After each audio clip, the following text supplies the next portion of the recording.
ముంబైలో ఓ జిమ్లో ఉన్న యంగ్ టైగర్ ఎన్టీఆర్తో దిగిన ఫోటోను తన ఇన్స్టాగ్రామ్లో పోస్ట్ చేసింది బాలీవుడ్ అందాల ముద్దుగుమ్మ ఊర్వశి రౌతేలా. సోషల్ మీడియాలో ఎప్పుడూ యాక్టివ్గా ఉండే ఈ ముద్దుగుమ్మ తన అభిమానులతో ప్రతి విషయాన్ని పంచుకుంటుంది.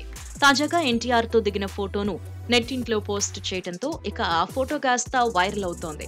ఇలాగే పవర్ స్టార్ పవన్ కళ్యాణ్ తో దిగిన ఫోటోను కూడా గతంలో సోషల్ మీడియాలో షేర్ చేసింది. అప్పట్లో ఆ ఫోటో సోషల్ మీడియాలో వైరల్ అయింది. ఇలా అగ్ర హీరోలతో ఫోటోలు దిగుతూ కేవలం ఆడియన్స్ నే కాకుండా సెలబ్రిటీలను సైతం ఆశ్చర్యపరుస్తోంది బాలీవుడ్ బ్యూటీ ఊర్వశి రౌతేలా. సినిమాల్లో ఎక్కువగా ఐటెం సాంగ్స్ చేస్తూ తనకంటూ ప్రత్యేక గుర్తింపు తెచ్చుకుంది.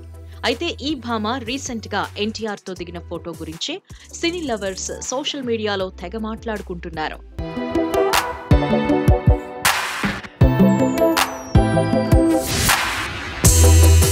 ప్రెజెంట్ వార్ 2 సినిమా షూటింగ్ కోసం యంగ్ టైగర్ ఎన్టీఆర్ ముంబైకి చేరుకున్నాడు. అయితే ఎన్టీఆర్ ముంబైలోని జిమ్ లో ట్రైనింగ్ తీసుకుంటూ ఉండగా ఎన్టీఆర్ తో బాలీవుడ్ మోడల్ హీరోయిన్ అయిన ఊర్వశి రౌతేలా సెల్ఫీ దిగింది. ఆ తర్వాత తన ఇన్స్టాగ్రామ్ అకౌంట్ లో పోస్ట్ చేసింది. అంతేకాకుండా ఎన్టీఆర్ పై ప్రశంసల వర్షం కురిపించింది.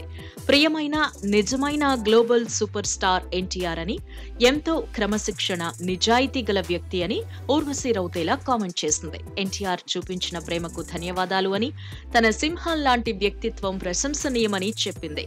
భవిష్యత్తులో ఎన్టీఆర్ తో యాక్ట్ చేయాలనుకుంటున్నాను అని, కానీ అంతవరకు వెయిట్ చేయలేకపోతున్నాను అంటూ ఓ క్యాప్షన్ ఇచ్చింది. దీంతో ఈ పోస్ట్ సోషల్ మీడియాలో వైరల్ అవుతోంది. ఇక ఈ ఫోటోకు పవర్ స్టార్ పవన్ కళ్యాణ్ దిగిన ఫోటోను జత చేసి సోషల్ మీడియాలో కామెంట్స్ పెడుతున్నారు అభిమానులు.